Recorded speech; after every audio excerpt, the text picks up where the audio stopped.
minha liberdade, a minha memória também, o meu entendimento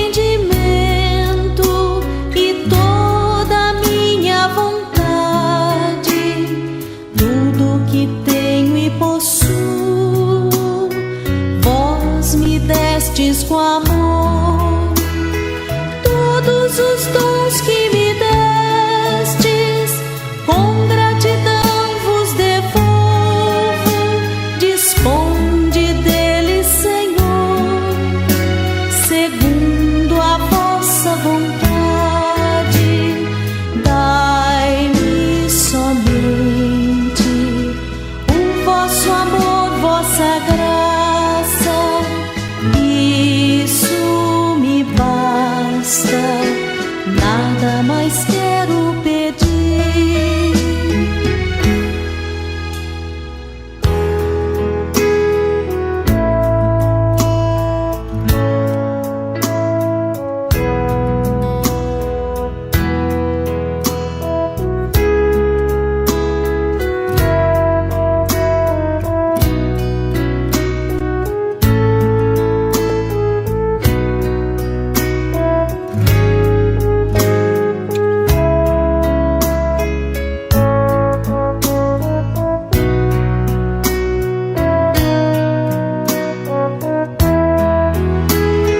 Todos os dons que me destes, com gratidão vos devolvo.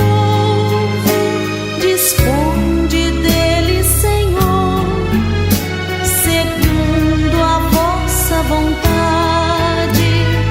Dai-me somente o vosso amor, vossa graça, isso me basta, nada mais quero pedir.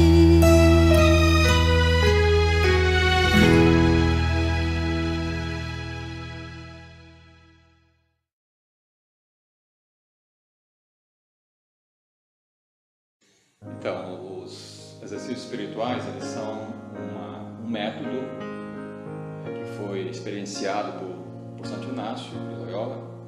Ele fez essa experiência e ele viu que também essa experiência poderia ser provocada em outras pessoas.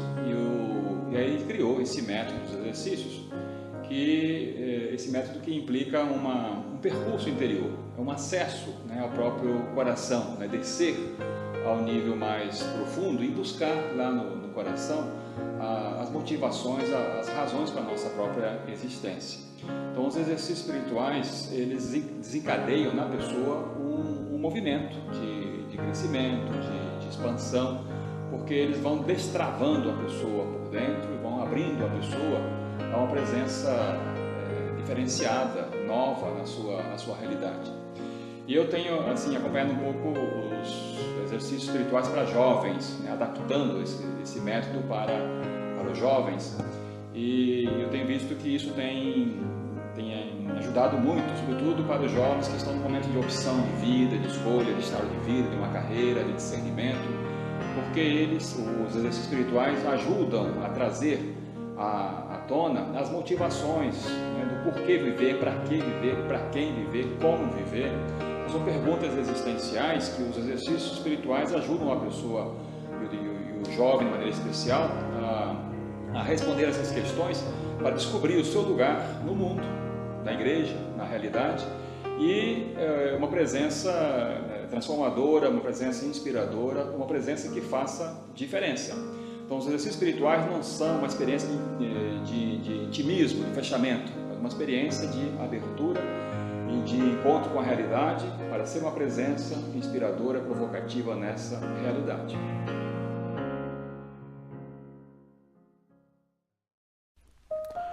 Muitas pessoas se perguntam qual é a importância de uma logomarca que nos represente, que expresse o que somos, o que fazemos, o que pensamos, o que acreditamos. E você, o que acha? Foi pensando nisso que as províncias do Brasil decidiram que seria importante saber como a Companhia de Jesus se percebe e como ela é percebida hoje. Documentos foram estudados, jesuítas de todo o Brasil foram entrevistados, grupos de diálogo com colaboradores, professores e alunos, parceiros na missão. E mais. Perguntamos também a sociólogos, pedagogos, teólogos, cientistas políticos, como eles percebem a Companhia de Jesus hoje. Em uma época de complexos desafios impostos pela contemporaneidade, em que os meios de comunicação dão forçosa visibilidade à nossa missão, a Companhia é percebida como invisível em meio ao turbilhão da imagem, do marketing e da publicidade voraz. Nesse sentido, como expressar hoje a nossa identidade e nossa missão no mundo de rupturas e diversidades? Expressar nossas características fundamentais, como diálogo, além fronteiras, desenvolvimento, profundidade, espiritualidade. E esses valores apontam para uma direção que já estava em nossa tradição. Os símbolos mantidos revelam características importantes da Companhia de Jesus desde sua fundação. O Sol mostra a propagação do Cristo em todos os continentes, dimensão missionária da Companhia de Jesus além fronteiras. Os cravos e a cruz, alusão à terceira semana dos exercícios espirituais, a paixão do Senhor que fortalece a adesão ao chamado à bandeira de Cristo, símbolos máximos do cristianismo. O IHS, o nome de Cristo. Como disse Santo Inácio, a Companhia ostenta o nome de Jesus, pois a ele deve sua origem, seu espírito e sua vida. A trama, único elemento incorporado, mostra que somos um corpo apostólico universal, interligados pela união de corações, amigos no Senhor. E se esses símbolos não fossem apenas símbolos, mas uma logomarca que nos represente como corpo apostólico?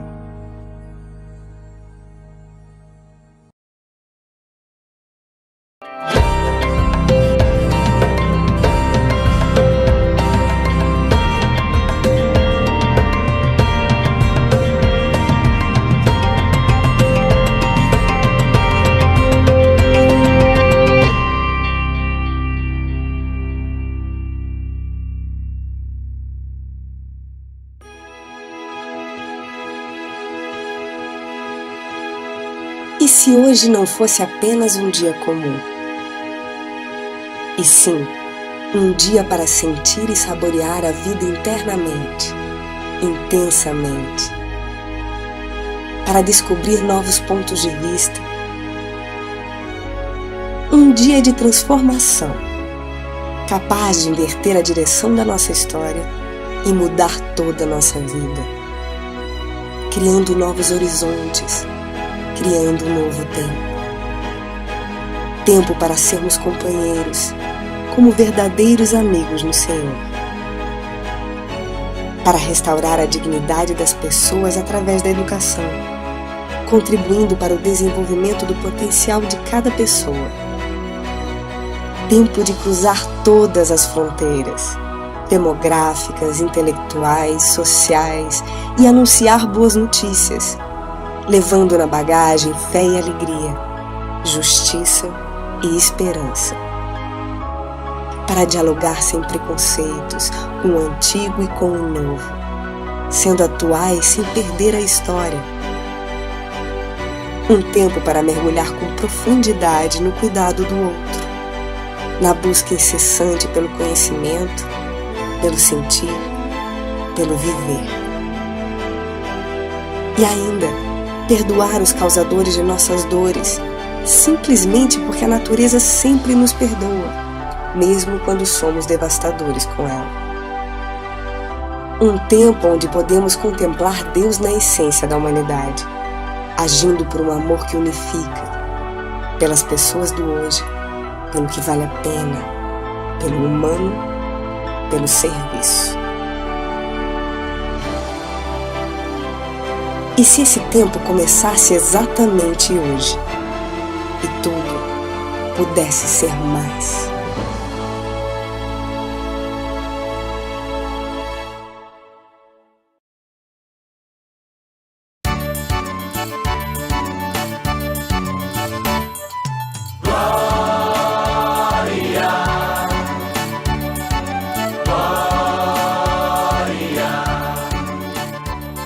A Companhia de Jesus vive um momento histórico no Brasil. A criação de uma única província apresenta uma nova estrutura de governo que busca uma maior articulação e mobilidade na missão da ordem, como um corpo apostólico criativo e dinâmico.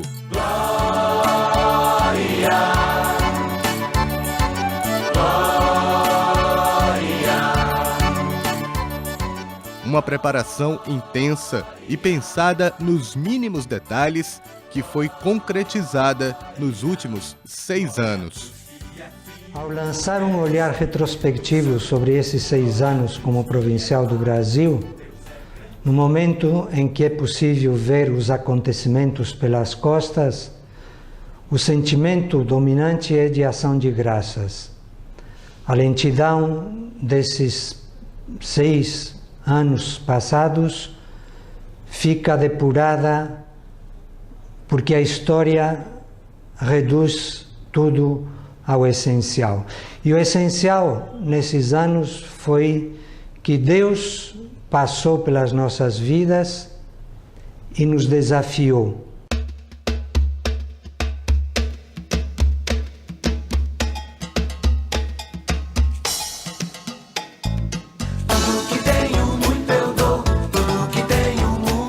A nova estrutura de governo foi aprovada pelo Superior-Geral da Companhia de Jesus, Padre Adolfo Nicolás, um sonho que se tornará realidade em 16 de novembro de 2014, data da instituição oficial da Província dos Jesuítas do Brasil.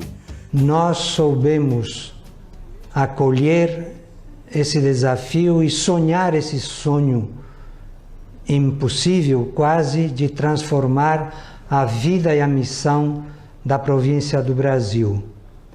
E tratamos de responder sem condições nem limites. Se Deus me deu um norte, caminhos vou abrir. Vamos entender esse novo sistema que tem na descentralização o seu maior diferencial. O único provincial do Brasil será auxiliado por 10 superiores, 3 ligados às casas de formação dos jesuítas. Outros 7 ficarão responsáveis pelas plataformas apostólicas.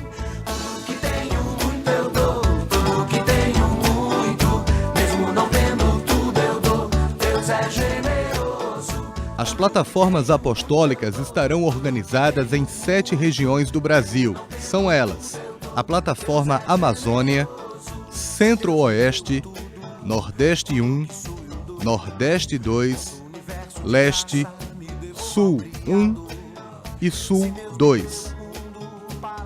As diretrizes do plano apostólico orientarão a missão jesuíta em 4 caminhos: a redescoberta e o aprofundamento da experiência transformadora da fé, a superação da desigualdade socioeconômica, ajudar o jovem em seus projetos de realização pessoal e no serviço aos demais, e cuidar da Amazônia como um dom para o mundo.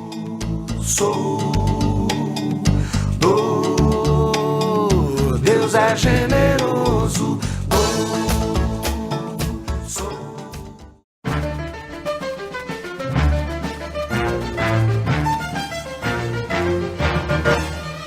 A nova estrutura do provincial terá no staff de governo um sócio, um administrador, um delegado para a formação, um delegado para os cuidados com a saúde e um outro para a educação básica.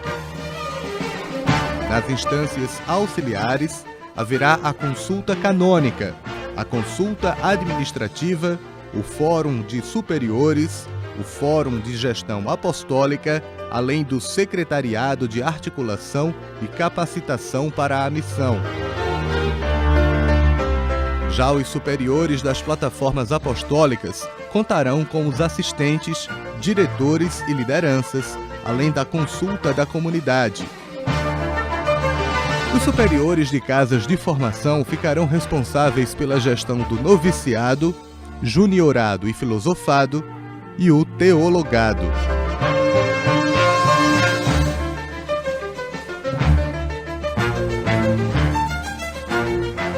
A missão de ser o novo provincial do Brasil foi confiada ao padre João Renato Aidit. Ele tem 51 anos e nasceu em Itapiranga, em Santa Catarina. Entrou na Companhia de Jesus em 1986. Além da formação própria da companhia, ele fez mestrado na Loyola University, em Chicago, nos Estados Unidos. O jesuíta também foi orientador espiritual do Juniorado Interprovincial Padre Gabriel Malagrida, em João Pessoa, na Paraíba. Diretor do Centro de Espiritualidade Cristo Rei, em São Leopoldo, no Rio Grande do Sul. Reitor do Filosofado São Francisco Xavier, em Belo Horizonte, Minas Gerais. E desde 2012 é o reitor do Teologado Santo Inácio de Loyola, em Belo Horizonte. A Companhia de Jesus no Brasil vive um momento muito especial. Companheiros e amigos no Senhor, colaboradores e colaboradoras leigos, religiosos e religiosas, bem-vindos à nova província.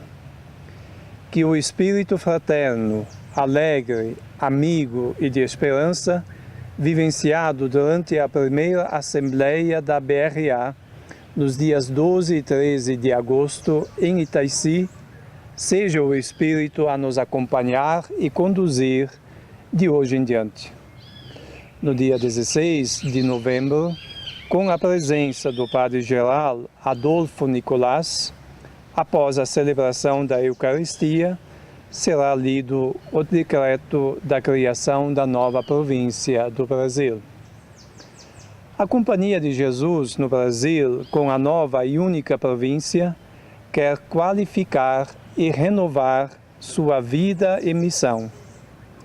Desde o início deste processo, nós, jesuítas, quisemos situar-nos muito além de uma reestruturação jurídico-organizacional e nos dispusemos a viver este momento histórico como uma oportunidade única oferecida pelo Senhor para renovarmos nossa vida de amigos no Senhor. Em breve estará em vossas mãos o plano apostólico da BRA. Assim estarão ao alcance de todos as fronteiras apostólicas, as prioridades apostólicas e o nosso modo de proceder apostólico. Rezem, meditem, partilhem e socializem este plano apostólico que vai nos orientar nos próximos anos na vida e missão. Rogo a Deus que envie o Espírito Santo sobre todos nós, este mesmo Espírito que foi conduzindo e inspirando a construção da nova província, para podermos, com disponibilidade e generosidade, abraçar este tempo de graça e de esperança, tempo novo, tempo de desafios e possibilidades que o próprio Deus nos confia. Bem-vindos e bem-vindas à nova província.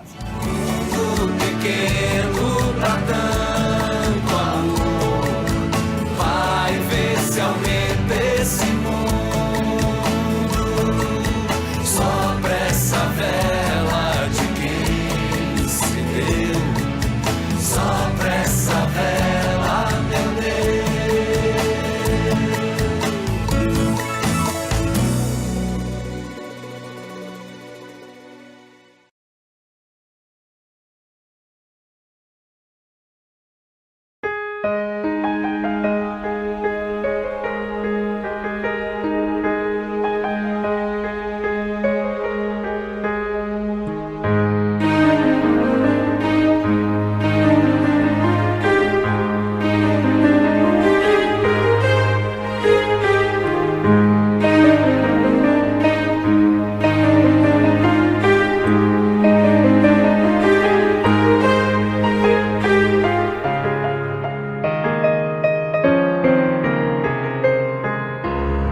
passo, chega mais perto, tem pra você também.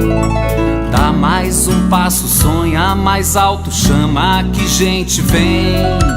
Tem tanto pão nessa mesa, tem.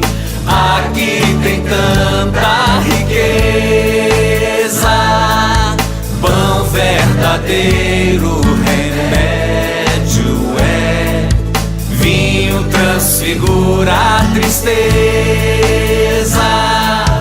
Esse exercício não é difícil, basta ter atenção. Ir passo a passo, não ir sozinho, ir sempre em comunhão. Vem encontrar mil parceiros, vem, povo que pode ser santo. No dia a dia, em companhia de Jesus, ser companheiro.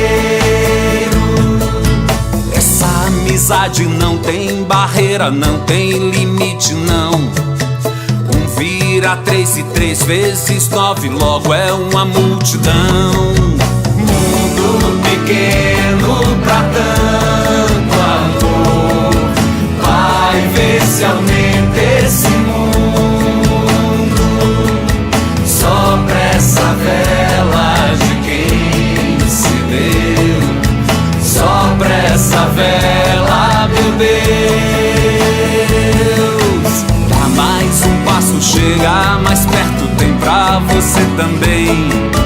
Dá mais um passo, sonha mais alto, chama que gente vem. Esse exercício não é difícil, basta ter atenção. Ir passo a passo, não ir sozinho, ir sempre em comunhão. Essa amizade não tem barreira, não tem limite, não. Um vira 3 e 3 vezes 9, logo é uma multidão. Mundo pequeno pra tanto amor, vai ver se aumenta esse mundo. Sopra essa vela de quem se deu, sopra essa vela, meu Deus.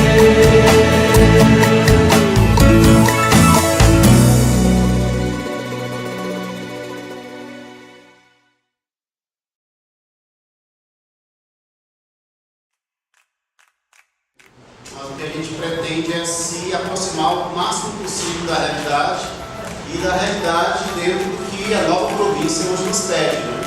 Como também nos prepararmos bem para a missão que a igreja, que a companhia de hoje está pedindo aqui no Brasil.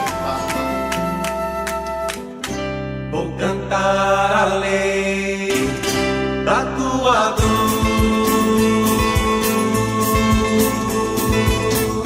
pra fazer acordar a cidade que te fez dormir. Amor, criança, o tempo desce. Lugar sem nome, tempo comum. Entoar no vento, talvez a dor.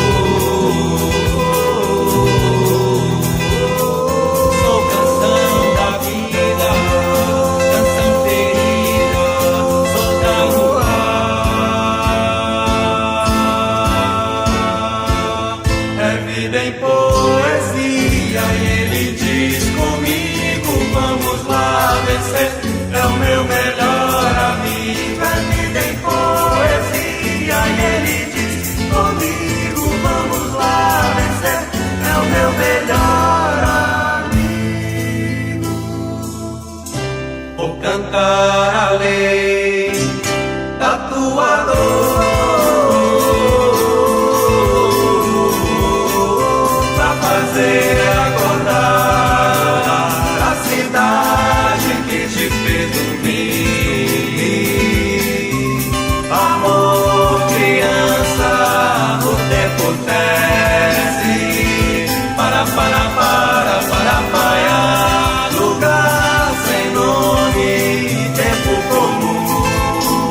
A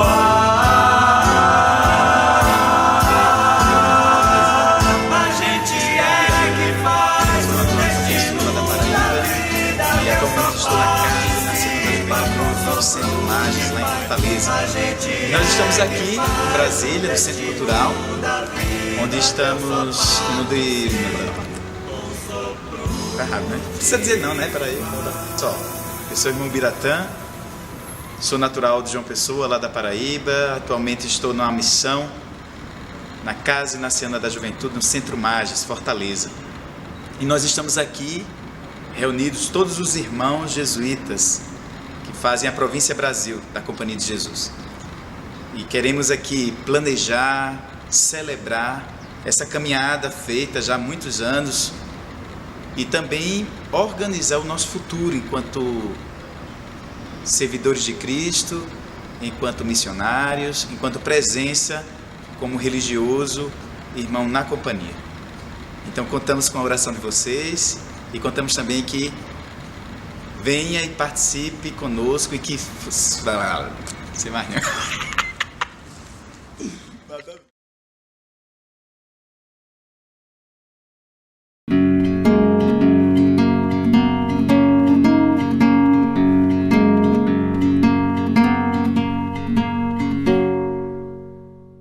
Os exercícios espirituais, eles nasceram da experiência de Santo Inácio. Então ele fez os exercícios sozinho, depois ele foi aplicando isso com outras pessoas e ele foi enriquecendo, né, o método dos exercícios. Então podemos dizer que os exercícios, eles geram uma experiência, nasceram de uma experiência de uma pessoa, Inácio, e eles são geradores de experiências. Porque são exercícios, eles são um texto provocativo, né? Um texto que movimenta a pessoa por dentro, por isso envolve a pessoa por inteira, né? O corpo, a mente, a afetividade, a imaginação, toda pessoa ela é afetada, é mobilizada, né? Para que de fato essa experiência aconteça. Então é uma experiência de sacudida, de colocar em questão, né, atitudes, modos de viver, né, opções, coloca em questão a visão de mundo, a visão de ser humano, a visão de Deus. Então é um repensar, né, a vida como um todo, quer dizer, é encontrar-se com a vida, né, no seu todo. Então os exercícios implicam essa movimentação interior, em primeiro lugar, né, um despertar daquilo que é mais profundo da pessoa. Eu sempre digo que os exercícios, eles desencadeiam um processo de descida, descer em direção àquilo que é humano, né? Por isso, nada do que é humano escapa dos exercícios. Então, tudo que é humano é mobilizado durante o processo, né? Então, os exercícios contêm uma série de indicações, de pistas, de reflexões, de textos inacianos e sempre iluminados com o texto bíblico, né, com a palavra de Deus, onde a pessoa ela vai se exercitando interiormente. Mas esse exercício interior não é para ficar a pessoa ali dentro trancada nela mesma. É um processo de descida, né, de interioridade, de profundidade, de buscar lá no mais profundo aquilo que é mais nobre na pessoa, o mundo dos sonhos, dos desejos, né, as aspirações, a criatividade, os dons. Então, é conhecer-se a fundo, né? Isso para quê? Para que a partir dessa descida a pessoa possa sair de si e agora em direção a um outro movimento que é ir em direção aos outros, ir em direção ao mundo, comprometer-se com a realidade, engajar-se no projeto, realizar, né, um sonho, realizar uma eleição que a pessoa fez, mas isso no mundo, no trabalho, na realidade, numa missão específica. Então são esses dois dinamismos que são assim os dois pilares dos exercícios. Uma experiência de descida em direção a si mesmo e uma experiência de descida em direção aos outros. Então, o impulso para dentro e o impulso para fora, né? É o encontro com a própria humanidade e o encontro com a humanidade dos outros, da história, da realidade, né? Então, os exercícios visam formar pessoas engajadas, comprometidas, né, com desejos de transformar também a realidade. Ela experimenta uma transformação interna e isso a mobiliza a transformar, né, a ser uma presença qualificada, diferente na realidade, no contexto onde ela está.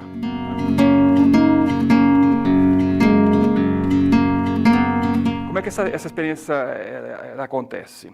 Tem um acompanhante, né? Então, a experiência pessoal, ela é única, ela é original, mas não é individualista. Não é uma experiência que fecha a pessoa. Ela é compartilhada com alguém. Então, o acompanhante, né, Santo Inácio usa a expressão aquele que dá os exercícios e aquele que recebe os exercícios. Então, aquele que dá os exercícios, o acompanhante, é uma presença provocativa, né? Ele propõe. Não é alguém que está transmitindo um conteúdo, transmitindo uma doutrina, uma moral, não é isso. É alguém que propõe um método, né? E com sua presença ele vai suscitando, despertando a experiência do outro. E por isso a presença do acompanhante é uma presença mais de perguntas, né? Ele pergunta sobre o processo, como é que o exercitante está vivenciando aquele processo. Então, através das respostas, o acompanhante vai dando as indicações, né? Seguindo o método inaciano, né? Então, é uma presença não de alguém que anula a pessoa, mas que provoca, que ajuda o exercitante a fazer uma experiência, né? E essa experiência que vai alargando, vai ampliando a pessoa até chegar ao ponto mais alto que a gente chama de eleição, quer dizer, optar por um modo de viver, né? Por valores, por um projeto, por uma causa, né? Mas é ele que constrói, né? O exercitante, não é o acompanhante que impõe, né? Que orienta. Ele nem pode ser um diretor, a palavra que Inácio não usa a palavra dirigir, diretor, porque não dirige nada, não pode dirigir, né? É um acompanhante de caminhada, né?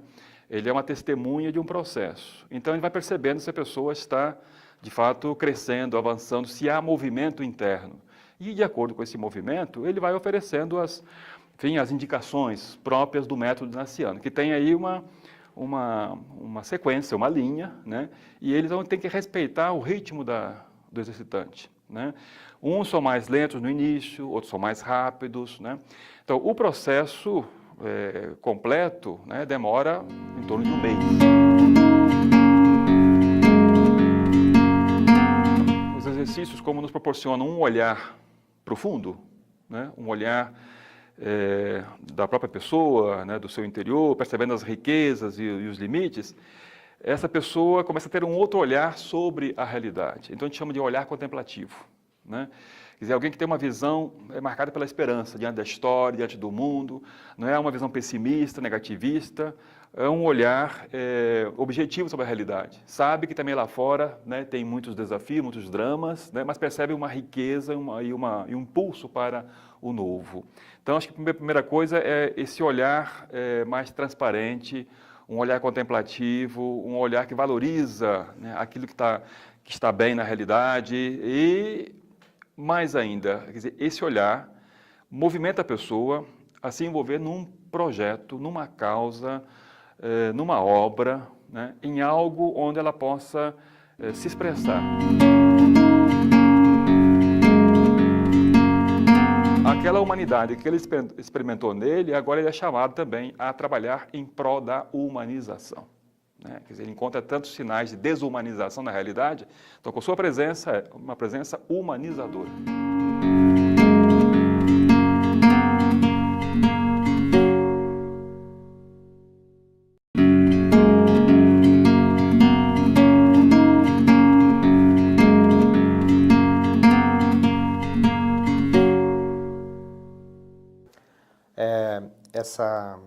Essa história de que historicamente fé e ciência se opõem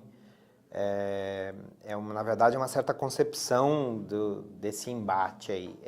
De fato, houve um período na história em que há uma oposição entre fé e ciência, mas hoje em dia, no senso comum, parece que há também essa oposição, mas o que se sabe hoje em dia, tanto do avanço da ciência quanto da progressão da reflexão teológica, que é a reflexão a partir da fé, já não é mais um quadro assim de oposição, né? Mas a gente pode já dizer que existem colaborações, interrogações mútuas, questionamentos mútuos, e pode haver uma certa cooperação, de modo que certas interrogações da fé, que serão geralmente interrogações de sentido, né, elas podem também atingir o fazer, o trabalho científico, né? Então eu acredito mais em colaboração, em provocação, questionamento mútuo, que é o que é mais próprio mesmo do ser humano, que é perguntar-se.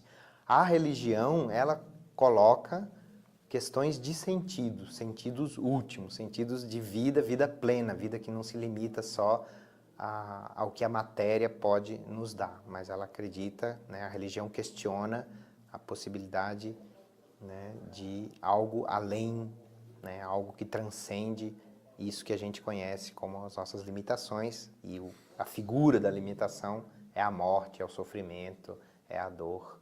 E a religião justamente pergunta sobre isso. A ciência ela pergunta pela dor, por exemplo, pela morte, mas ela tenta então arranjar maneiras, fazeres, instrumentos de superação. Mas o limite é sempre posto então de novo, porque não consegue superar aí. E a fé se pergunta então pela superação total de toda limitação.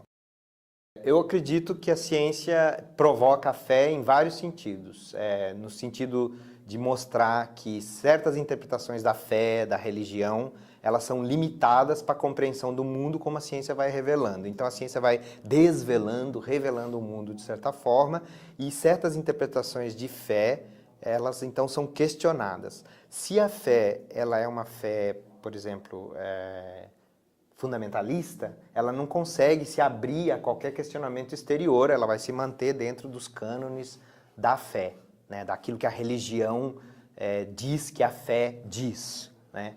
Mas se a fé ela é uma legítima experiência humana de confiar no sentido da vida, aí sim essa experiência de fé é aberta e ela permite o questionamento da ciência. E na verdade aquilo que é compreendido como fé, né, e aquilo que depois é traduzido na experiência religiosa das pessoas é modificado então pelo questionamento da ciência. Por outro lado, a própria fé também pode questionar aquilo que acaba ficando circunscrito ao domínio, né, daquilo que é determinado cientificamente.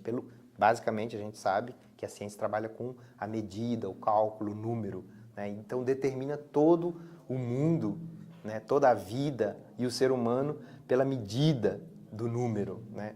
Mas existem realidades humanas que a gente prova e a gente experimenta, todos nós, no dia a dia, que não são mensuráveis, que é o amor, a esperança, a alegria, a felicidade, a confiança na outra pessoa e essas coisas. Isso aí são experiências humanas, reais, concretas, que a gente experimenta todo dia, e isso não entra na raia, no âmbito do mensurável. O ser humano é característico nosso buscar o conhecimento, a verdade das coisas. A ciência busca esse conhecimento naquilo que é possível para a ciência buscar, e a ciência moderna busca isso na medida, no cálculo, no projeto das coisas do mundo, sejam as realidades do mundo que aí habitamos, sejam as realidades humanas. Mas o processo de conhecimento ele é infinito e sempre aberto. A fé, ela traz interrogações e ela também fala sobre um certo conhecimento, um conhecimento que é também uma experiência humana, a experiência da finitude, mas também na hora que a gente experimenta a finitude, a dor, o sofrimento, também aparece a pergunta, que é a pergunta pelo absurdo, né? Que é a pergunta pela transcendência, que é a pergunta pelo infinito, que é a pergunta pela vida, pergunta pela não limitação.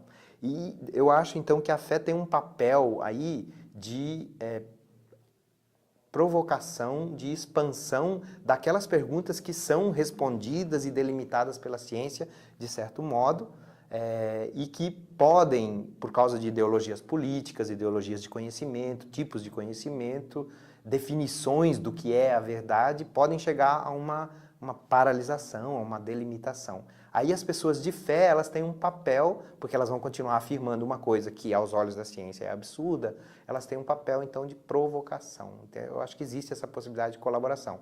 E a ciência, por outro lado, como descreve um mundo que é diferente, né, no sentido do mundo, na causalidade do mundo, o que causa o que do mundo, é diferente daquilo que a religião diz, ela então provoca também a religião e a fé, né, a dizer de novo aquilo que se vive, dizer de novo o mundo que se habita, dizer de novo a realidade que se experimenta como seres humanos.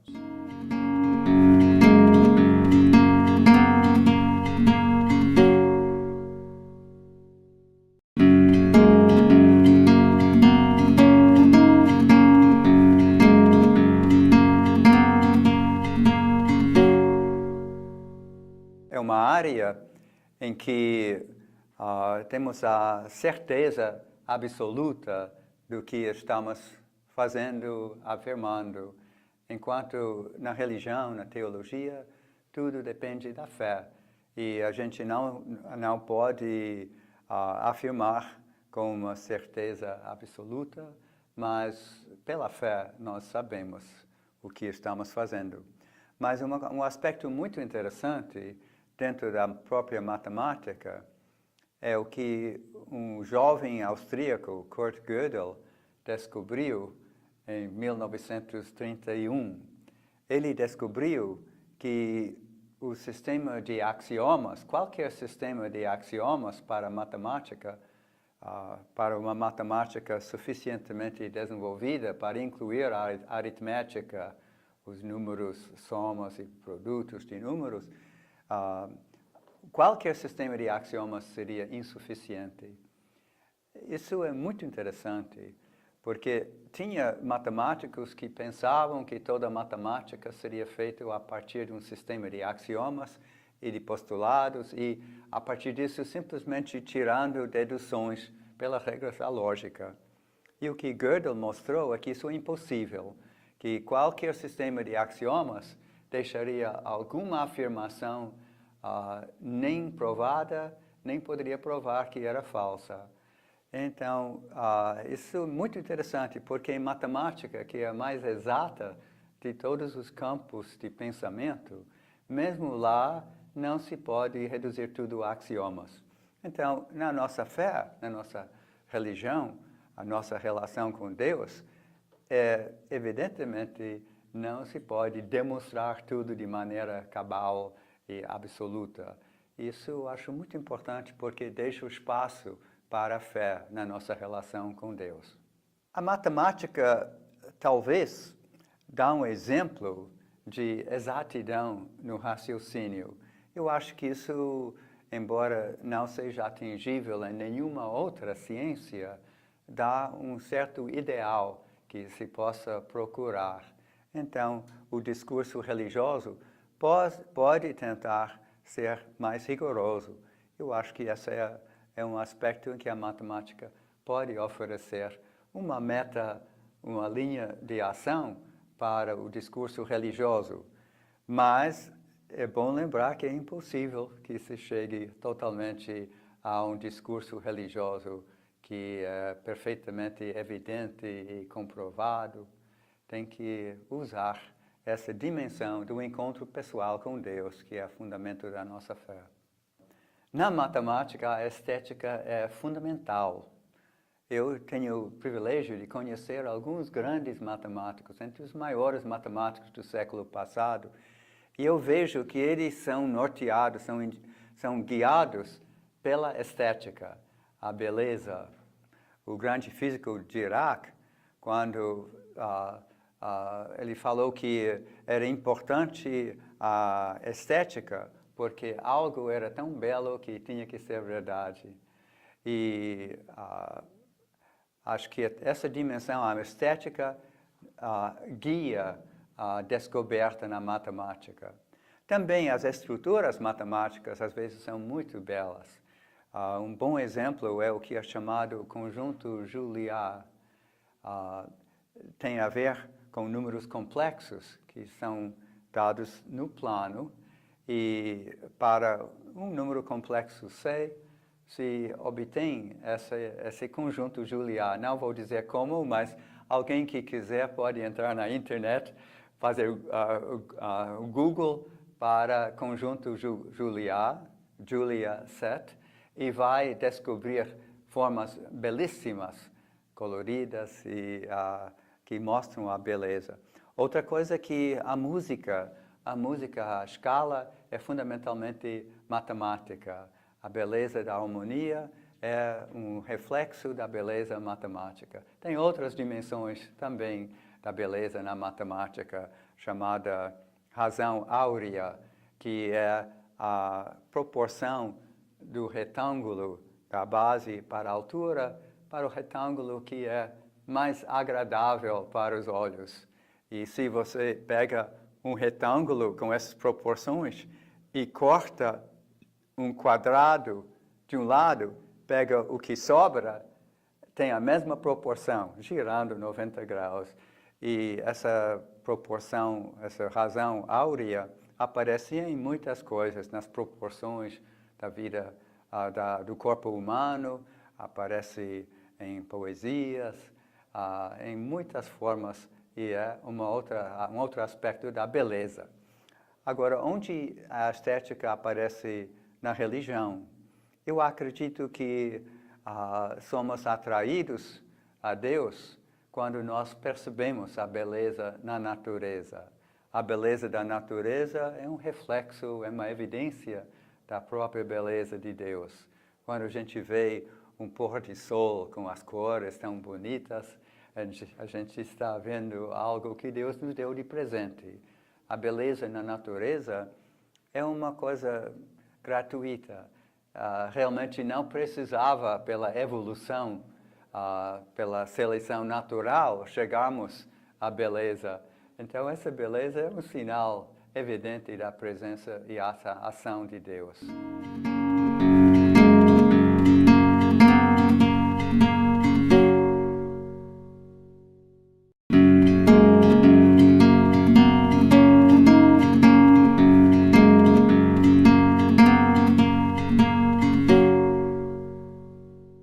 A Companhia de Jesus, sua história enquanto tal, ela está absolutamente referida à própria história de Santo Inácio de Loyola. Ela surge antes mesmo do encontro dos primeiros companheiros. A Companhia de Jesus é gestada já, no meu modo de entender, quando da conversão de Santo Inácio. Todos nós sabemos que Santo Inácio era um cavaleiro que defendia a corte e que sofreu, não é, com uma bala de canhão que lhe atingiu a perna e o fez convalescente no castelo de seu irmão e de sua cunhada. Queria ele, durante a convalescência, ter livros de cavalarias para ler, que era o que na época o seduzia. Sua cunhada, não os tendo, ofereceu a ele uma vida de santos e uma vida de Cristo, de Rodolfo de Saxônia.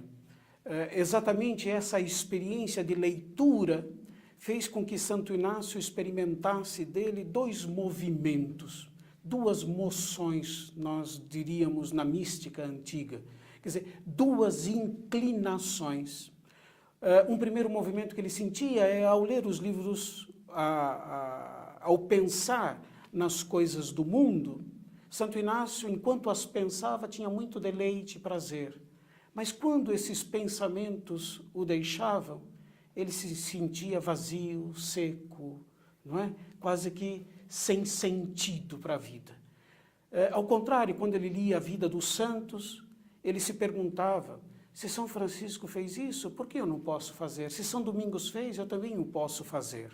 Não é? E esses sentimentos de alegria, de impulso, nós dizemos, para as coisas do alto, não só ganhavam Santo Inácio, ou ganhavam o coração de Santo Inácio, na medida em que ele mesmo os pensava, mas depois de deixar essas leituras e esses pensamentos, ele notou que esse sentimento de alegria, de paz, permaneciam com ele.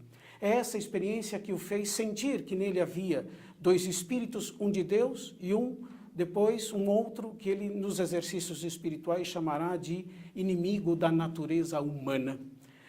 E assumindo aquilo que era de Deus, é que Santo Inácio vai decidir servir ao Senhor, com um propósito em primeiro, ir para Jerusalém. O que ele fará muito mais tarde, pois essa possibilidade não pôde ser realizada certamente no tempo que ele queria. Em todo caso, o desejo de Santo Inácio era servir a Deus. Só que para um homem da baixa Idade Média, servir a Deus era igual a ir para Jerusalém, pisar nos mesmos lugares que o Senhor havia pisado.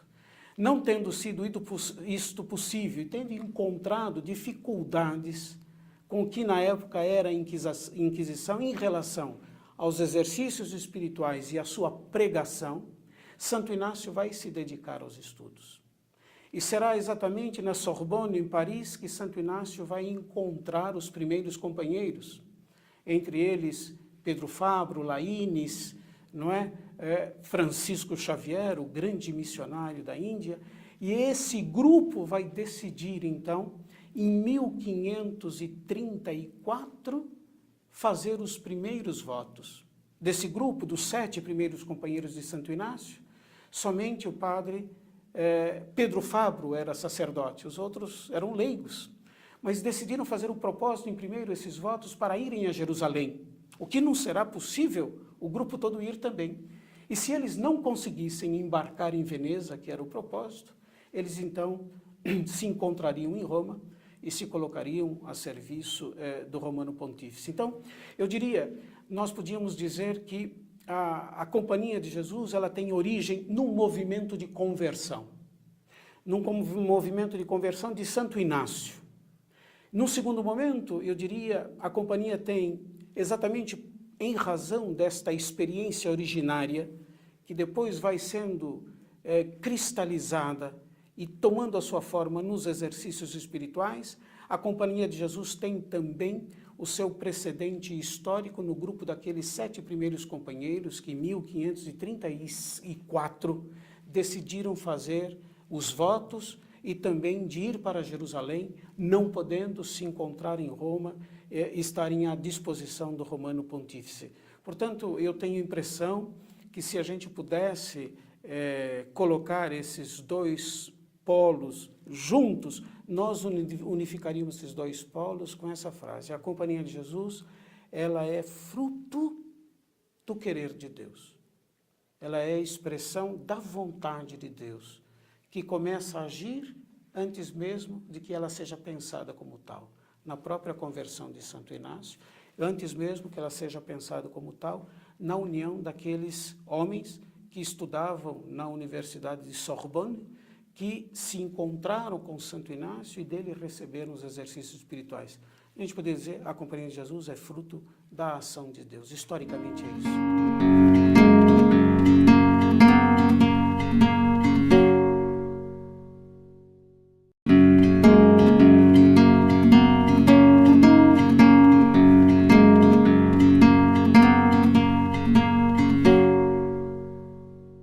A história da vocação do irmão jesuíta na Companhia está desde o seu princípio, né? Logo no início, em Santo Inácio, os outros jesuítas viram a necessidade de ter alguns colaboradores que não eram ordenados padres para estar ajudando nos trabalhos mais cotidianos, né, da vida comunitária em si. Então o irmão ele nasce em função da comunidade jesuíta. A partir da década de 1960, a figura do irmão ela começa a ganhar um novo destaque dentro da missão da Companhia. Deixa de ser apenas voltado para essa colaboração comunitária, para estar também numa colaboração mais direta da ação pastoral dentro da igreja. Então hoje, a figura do irmão ela está basicamente voltada para o trabalho nas pastorais, para o trabalho administrativo, para o trabalho formativo, educativo. Ele é um colaborador da missão, junto dos sacerdotes jesuítas, e é também quem ajuda a definir a identidade do jesuíta. Antes de ser padre, qualquer jesuíta é chamado a ser jesuíta, seja ele irmão ou sacerdote. E o que consiste isso? É um desejo íntimo de relação com Cristo, um desejo de estar a serviço da igreja, a serviço do povo de Deus, é um desejo de luta pela justiça, pelo bem comum. O modo de estar aí é diferente entre ser padre e irmão. O padre ele faz uma presença mais ministerial, através dos sacramentos. O irmão ele cria uma possibilidade de viver a vida comunitária independente do seu ministério. Ele é como aquela presença de alguém que dedica a sua vida, né, para o serviço. Isso ajuda a esclarecer algumas coisas, por exemplo, como a ideia que, em geral, as pessoas têm na sociedade que os votos de pobreza, obediência e castidade que o religioso faz é porque é sacerdote, né? A figura do irmão ajuda a esclarecer isso. Esses votos eles são feitos pelo desejo de maior configuração com Cristo, não pelo desejo de ser padre. Então, a presença de irmãos na igreja ajuda a perceber que esses votos são feitos pelo desejo de configuração com Cristo, pelo desejo de se parecer mais com Ele, sobretudo no amor. Quando se falar, por exemplo, do voto de castidade, né, é um desejo de mais amar, é um desejo de amar de modo que não seja exclusivo, né, um amor indistinto a todo ser humano. Quando se fala do voto de pobreza, né, é um desejo de não ter para si nenhuma segurança a não ser a confiança em Deus, a confiança um no outro. Daí a essência da nossa vida comunitária também. A gente coloca tudo que a gente produz em comum e daí tiramos as nossas necessidades. Então hoje a figura do irmão dentro da companhia de Jesus ajuda a fortalecer a identidade do jesuíta, que é ser esse missionário, que é ser esse colaborador de Cristo na missão dele aqui na Terra.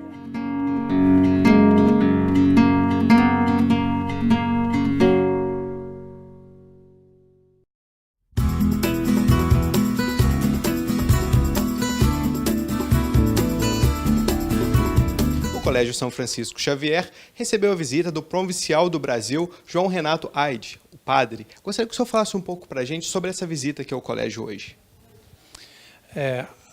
A finalidade dessa visita é, em primeiro lugar, mostrar que a Companhia de Jesus se faz presente aqui e eu represento toda a província dos jesuítas no Brasil e a minha chegada aqui a esta casa é para dizer que nós, jesuítas, estamos interessados nesta obra e que esta obra é parte da Companhia de Jesus. Segundo, é para dar apoio a todos os que aqui trabalham, não só os jesuítas, mas todos os colaboradores e especialmente, sim, a presença dos jesuítas que estão novos, recém-chegados, para não estarem sozinhos, sabendo que uma obra dessas tem seus desafios, tem possibilidades, horizontes, mas também tem dificuldades e que uma pessoa sozinha não dá conta. Terceiro ponto que penso ser importante desta visita é para dizer, reconhecer para toda a comunidade acadêmica que os que aqui trabalham, colaboram, fazem um trabalho importante, que não é apenas um trabalho nosso, mas é um trabalho que nós, jesuítas, desejamos oferecer para o bem da vida e sempre acreditamos também o bem do reino de Deus, a construção do reino de Deus, que afinal, nós como jesuítas acreditamos muito na proposta de Jesus e essa proposta que nos move, que nos leva a trabalhar aqui. E poderia dizer finalmente que saio daqui muito feliz, agradecido a todos vocês, à direção, e agradecido a Deus por tanta vida, tanta mudança, tanta melhoria, tanta qualificação que vem acontecendo. Saio nesse sentido de gratidão, mas com a certeza de que daqui 1 ano, 2 anos, quando voltar, posso dizer, olha, melhorou mais ainda. E por isso mesmo, parabéns a todos, a toda a comunidade acadêmica e que tenham um ano abençoado, com muito sucesso e muita vida, boa formação para os que recebem a formação e muita realização para quem trabalha a favor da formação. Muito obrigado pela entrevista. Mais informações no nosso site www.sanfra.g12.br ou em nossas mídias sociais. Amigos de tantos momentos, criando um tempo memória.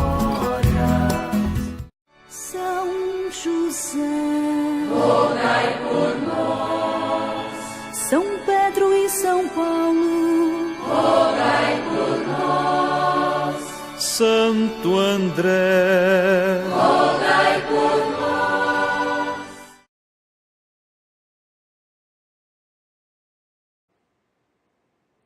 Em Roma, no ano de 1540, Santo Inácio, com a aprovação do Papa Paulo III, fundou com seus seguidores a Companhia de Jesus, cujos membros seriam chamados jesuítas. Inácio era uma pessoa severa e ao mesmo tempo admirável. A Companhia de Jesus trazia em si uma mistura de disciplina semelhante à militar e fervor religioso, sempre estando seus membros prontos a enfrentarem os perigos da heresia onde quer que ocorresse. Por isso, seus membros também eram chamados soldados de Cristo. O lema da companhia era para a maior glória de Deus. Na época do surgimento da companhia, a conhecida Reforma Protestante, iniciada por Lutero, já tinha se espalhado pela Europa. Santo Inácio enviou vários comissários pelo continente, reconduzindo o povo de volta à fé católica. Neste movimento de contra-reforma católica, os jesuítas tiveram grande proeminência no Concílio de Trento, convocado em razão das heresias protestantes, bem como na evangelização de outros continentes. Lembremos o caso de São Francisco Xavier, ilustre membro da Companhia, que foi enviado às Índias e ao Japão. Devido ao grande prestígio alcançado pela Companhia, os jesuítas foram alvos de duras críticas e forte oposição. Dentre seus opositores se destacaram homens da política, grupos cismáticos como os jansenitas e os galicanos, e filósofos ateus tais como o francês Voltaire.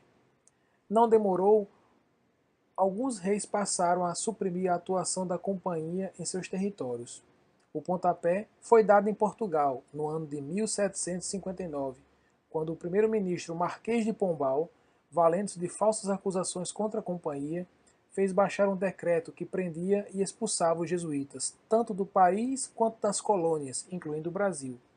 Seguiram o exemplo França, Espanha e reinos da Itália. Para justificar a perseguição aos jesuítas, eles eram acusados de conspirações, desobediência ao soberano e até como causadores de desastres da natureza, como terremotos e erupções vulcânicas. Sob muita pressão política, o Papa Clemente XIV extinguiu a Companhia de Jesus em 8 de junho de 1773. Em 1814, o Papa Pio VII restabeleceu a Companhia. Aqui no Brasil, os jesuítas foram protagonistas no processo civilizatório. Foram eles os primeiros a evangelizarem as tribos indígenas, especialmente os guaranis. Fundaram escolas que se tornaram marcos para o surgimento de cidades, tais como São Paulo, por exemplo. Hoje, a Igreja é governada pelo primeiro Papa jesuíta da história, o nosso Papa Francisco. Santo Inácio de Loyola, rogai por nós.